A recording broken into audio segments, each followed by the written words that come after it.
Hola, ¿qué tal? Vamos a iniciar en este video. En esta ocasión vamos a hablar sobre cómo obtener o probar puntos de prueba en una función de transferencia con el programa Octave. Aquí en pantalla tengo una ventana del lugar de las raíces muy fácil de encontrar con la función rlocus. Y bueno, el objetivo del video es mostrarte pues cómo agregarle los eventos del mouse de tal manera que puedas obtener y evaluar los puntos donde se hace clic con el mouse. Por ejemplo, yo aquí estoy moviendo el mouse sobre la figura, hago clic y no pasa nada.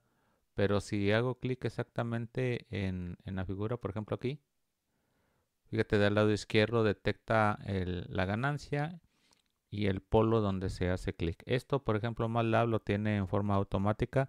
Aquí en Octave no es así. Y bueno, el objetivo del video es que aprendas cómo encontrar los eventos del mouse, cómo hacer los callbacks para encontrar la posición de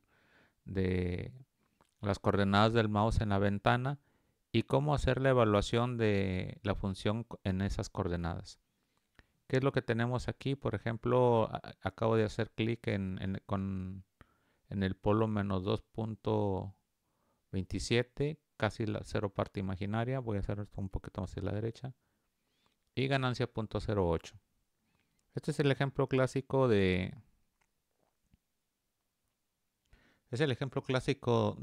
la función de transferencia en el libro de Ogata de 1 sobre S más 1, S más 2.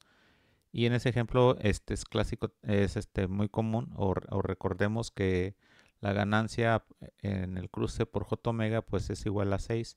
Lo podemos corroborar aquí. Por ejemplo, esta es la línea aproximadamente. Y bueno, pues ahí le di clic, no le di exactamente al punto, pero sí muy cerca. La ganancia es 6.5 y el polo está ya con parte real positiva y el sistema es inestable. Ok, ¿qué es lo que hice? El código, bueno, es este. La primera parte que me gustaría mostrarles aquí en el video es cómo hacer pues, la evaluación de un polinomio en la variable compleja s, evaluándolo en el punto S0. Por ejemplo, aquí la función se llama EP y esta función, bueno, las coordenadas de los coeficientes del polinomio se las paso con el vector c y el punto complejo se lo doy con S0.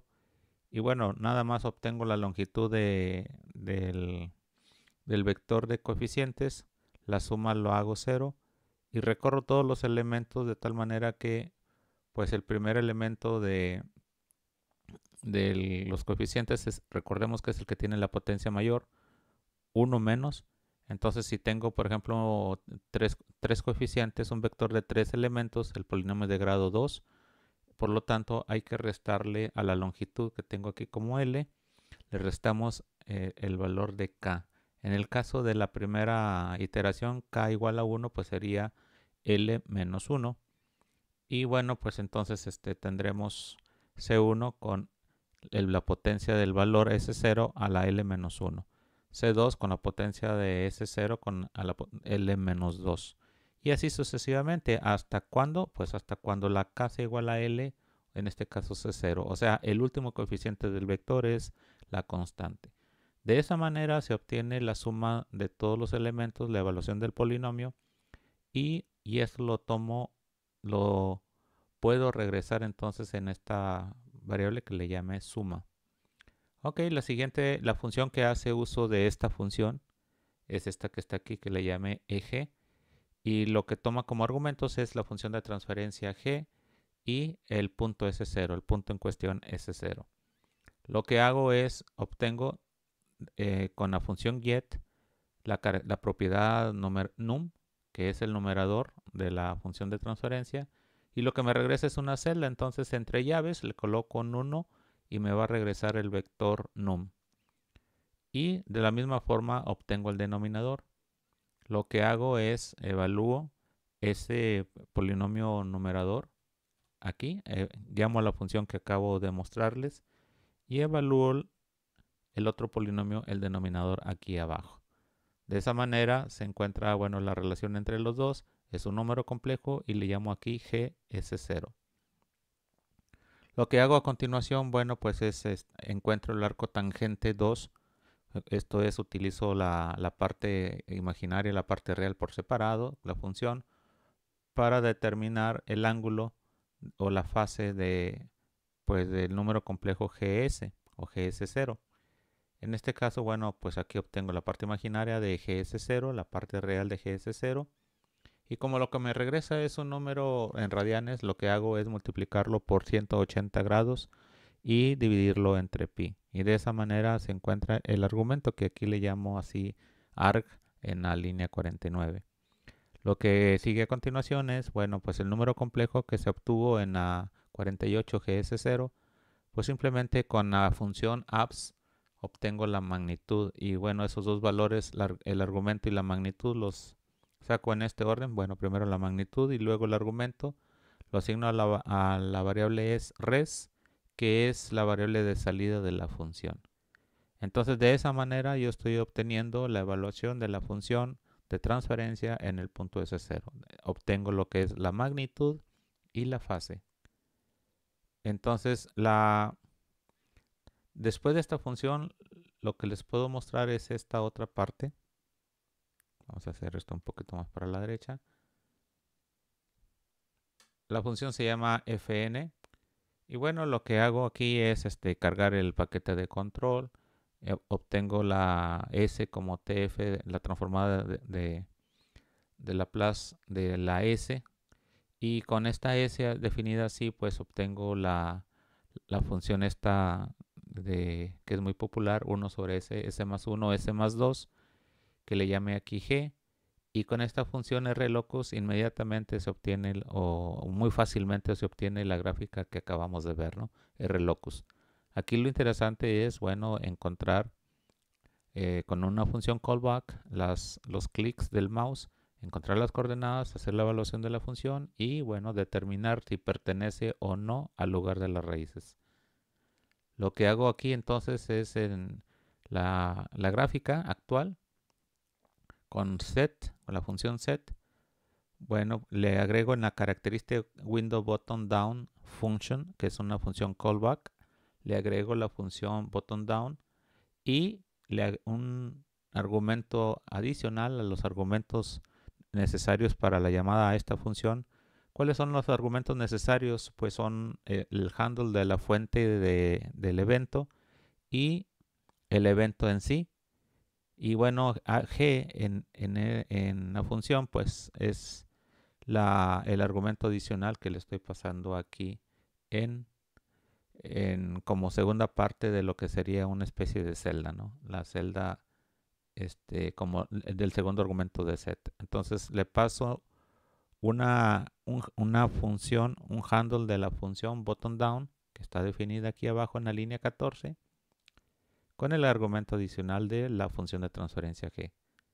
Ok, entonces cada vez que yo haga clic con el mouse, bueno, se va a mandar llamar a esta función y lo que vamos a hacer es, al entrar a la función, obtengo del eje actual, esto es de la parte gráfica que está en la ventana, figure es toda la ventana y axis es la parte del plot en sí.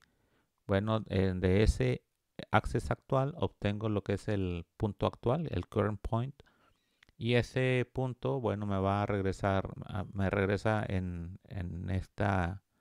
con este programa me regresa una matriz de 2 por 3. Entonces obtengo del primer renglón el elemento 1, 2, que es la coordenada X y Y o la parte real y la parte imaginaria de lo que sería el punto.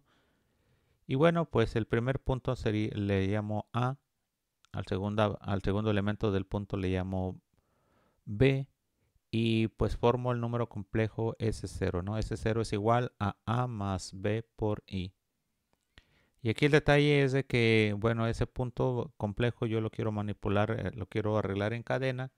Y el detalle es que cuando la parte imaginaria es positiva, bueno, no, al formatear la cadena con el signo más, pues está muy bien, no pasa nada. Pero cuando tengo el signo menos, me pondría el signo más y aparte el signo menos del coeficiente b. Y lo que hago, por eso hago este if que está aquí. Si es positivo, bueno, pues implemento o agrego aquí en el formato de la cadena el más. Y en caso contrario, pues no hago nada. Que la parte imaginaria es negativa. Fíjate que aquí en el formato pongo un número que es la parte real y enseguida el otro número que es la parte imaginaria. Y el signo negativo de la b pues automáticamente va a separar los dos coeficientes y esto es interesante. Bueno, ¿de qué se trata esta función? Sprintf pues es string, formatear en cadena con la función print. Y bueno, lo que yo voy a formatear es lo que sería el formato necesario para la opción de graficado del plot. Aquí yo, por ejemplo, con esta O minúscula es para graficar un circulito en un plot. La R para que sea pues el color rojo. Y entre punto y coma coloco el formato del número complejo. O sea, parte de un número flotante, un más, número flotante por J. Y bueno, nada más le parto la parte real y la parte imaginaria. De esta manera se formatea y se guarda en string. Eso lo voy a utilizar en la función plot más adelante. Una vez que ya tengo el formato lo que hago es checar la condición de la magnitud, ¿no? De la fase. Recordemos que cuando un punto de prueba pertenece al lugar de la raíz, la condición más importante que debemos de checar es la condición de la fase. Satisfaciendo la condición de la fase, bueno, ya la condición de la magnitud, pues es nada más encontrar la evaluación de la función en ese punto que acabamos de encontrar y bueno, hacer el recíproco. ¿Qué es lo que vamos a hacer aquí a continuación? Hacemos la evaluación de la función eje que obtiene la parte de la magnitud y la fase de la función de transferencia en el punto S0 y posteriormente el ángulo que vamos a obtener puede ser positivo o negativo. Lo que yo hago en esta primera parte, saco el valor absoluto de ese ángulo y para no errarla y hago la diferencia con 180 grados y bueno, encuentro el valor absoluto de eso, de esa diferencia y pregunto si es menor que 2. El objetivo, bueno, pues esto es numérico y necesitamos verificar que dar cierta tolerancia, cierta error a la aproximación que yo hago físicamente con el cursor del mouse. Entonces, hacerlo exactamente, decir que sea cero es ideal y es algo muy difícil a veces de lograr pues en una laptop. Entonces lo que yo estoy haciendo es dándole un poquito de tolerancia al punto que no está exactamente, pero está muy cercano a 180 grados. Y una vez que ya está hecho, bueno, lo que hago es un hold on para mi lugar de las raíces que no me lo mueva, no me lo perturbe. Hago un plot del eje actual de get current access. Aquí le paso el handle del eje actual y le pongo aquí las coordenadas, el punto A y el punto B, que son prácticamente es un solo punto, o el valor de A, el valor de B es un solo punto. Y aquí es donde le paso en el plot el string que formateé acá arriba, en la línea 21 y 23. De esa manera estoy haciendo un circulito de color rojo y le estoy colocando con este formato entre punto y coma en el caption o en la leyenda arriba en la grafiquita le pongo prácticamente el valor de las coordenadas donde estoy haciendo clic. Y bueno, una vez que se hace ese plot, pregunto otra vez si b es mayor que 0. Ahora voy a formatear para imprimir en la consola. Esto que estamos viendo acá en la consola se hizo pues con estas líneas de la 31 a la 35 y a la 36 con disp, desplegué ahí en la 36 y eso sería prácticamente todo el programa. Bueno, ese es el objetivo de este video. Espero que sea de tu agrado y que lo aproveches para tus prácticas de encontrar los puntos de prueba válidos dentro del lugar de las raíces utilizando Octave. te vuelvo a comentar, en MATLAB esto es por default, en Octave no lo es. Y bueno, pues estas tips son pues, realmente importantes. Por el momento eso sería todo. Hasta luego.